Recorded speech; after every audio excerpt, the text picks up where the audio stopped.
was coming to give you guys an update on the cooking show called Add a Way You Slice It. Hello. This is a preview little video here of what I'm going to be working with. So, if you can see me, let's get it back here. Yeah, back on the main screen. I'll flip it around to show you guys. The chicken that I just made is curry chicken with cayenne pepper, also sauteed in a pan with just olive oil, extra virgin, and a slice of dill loaf rye, white rye, and sauteed in the pan. This is a mixture for the chicken. It's a pretty nice little mixture of the bread and the chicken there. So what this will do is make about 1 to 2 days worth of topping for a salad. And I have lettuce in here prepped and ready to roll. So what I'm going to do with that is continue to break the salad up into these smaller pieces and quite possibly make this a nice 2-day supply of salad for lunches. Now, the bowl's about that full, so it's about a half, maybe what do you call it, a third of a half of a head of lettuce in that bowl. So relatively probably, I would say, close to 3 or 4 ounces of lettuce. It's pretty decent size. And then we have about 2 ounces of chicken that will go for an entire 2-day period. So 2 days of salad for, 1 day of salad for 1 ounce of chicken. So if you're going to do 2-day prep, do 2 ounces chicken. And as you can see here in the pan, I've used 1 loaf or 1 slice of this rye bread here. Now, I could use the pan with the chicken to make croutons, if I could talk today, that will be flavored with the chicken as the cayenne and curry seasoning that's on the chicken. So it'll mix flavors very well. And plus that will be included with the dill flavoring also located in the bread, baked in there. And it's this bread. Let's see, let me grab it.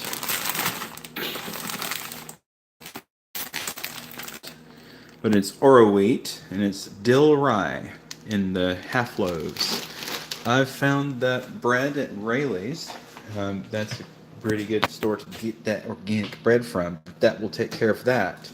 And then the oil that was used in the pan prior to the cooking was Star Original Pure Olive Oil. So it's not as freely virgin as regular standard oil, but this is the mild flavor of olive. So yeah, can't claim virginity there. But we're also going to say that the pepper was used. The cayenne pepper is simply organic, also located at Rayleigh's.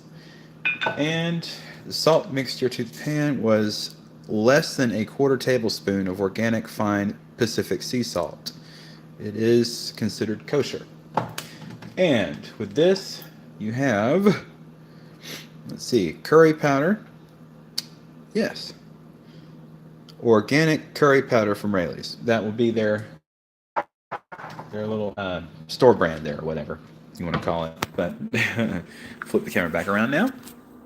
And here we go. Oops, back to the, why do I keep wanting to do that? Back to the other way. There we go. Sorry about that. Now, anyhow, the salad topping, or what you have constructed here in the pan, again, the curry chicken and the dill bread slice, when you toast it like that, it gives you a fresh crouton that's not stale bread, because usually when they make croutons, they make them from stale bread and they get kind of rough and crunchy. Sometimes they just turn to powder in your salad. It's much better to use as fresh bread as possible and just toast it. Using olive oil, that creates a natural, more fresh croutons. Quite a good concept, I think. But for traditional croutons, you want to go get some black pumpernickel bread and allow that to basically harden in the air for about 12 hours. You could do a whole loaf and prep a whole loaf of croutons if you want. You could do a half loaf. 3 or 4 slices left out on a piece of paper towels, like wrapped up so they don't get obviously bothered by anything else in your apartment. But leaving them out on the counter should harden them up over 12 hours, and then you can naturally stale bread cook the croutons, which is traditionally what you do with the black rye or pumpernickel bread. So, but You can do it with any kind of rye, really. It's or any bread at all. Period. For that matter, I've been known to use loaf bread in the past. So to make croutons, yeah, all you need is your garlic seasoning, your oil, and then your toasting apparatus, and cooking it with the chicken and with the proteins or whatever, and it gives it a nice mixed flavor. After the chicken is cooked, though, don't do this prior to the full doneness of chicken, because the bread can soak up things that you don't really want intermingled with that bread. So just make sure the protein is all the way cooked before you put the toast in there.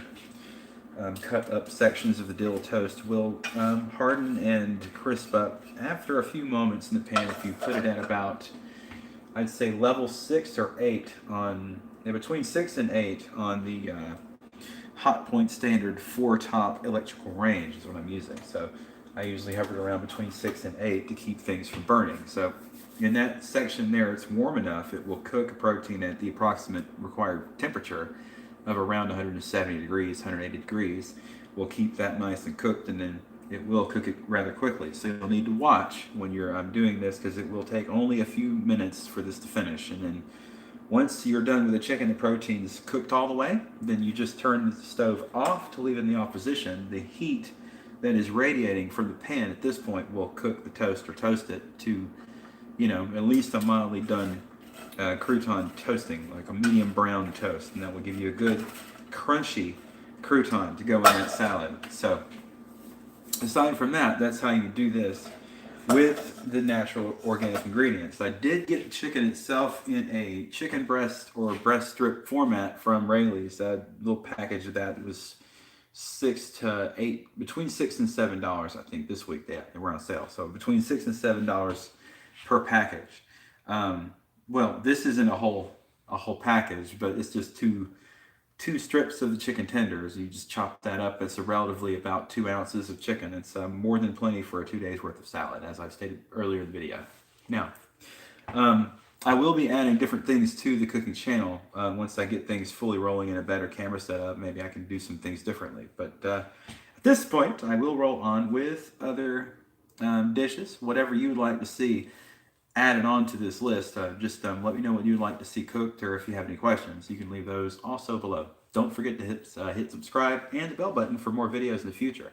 I do appreciate all of you guys coming and checking out the first salad that I made on, let's see, well, I didn't really make it all here, but the first salad I've made on YouTube so far. So enjoy, guys. Thanks so much for coming by, and it's been real. Thanks again.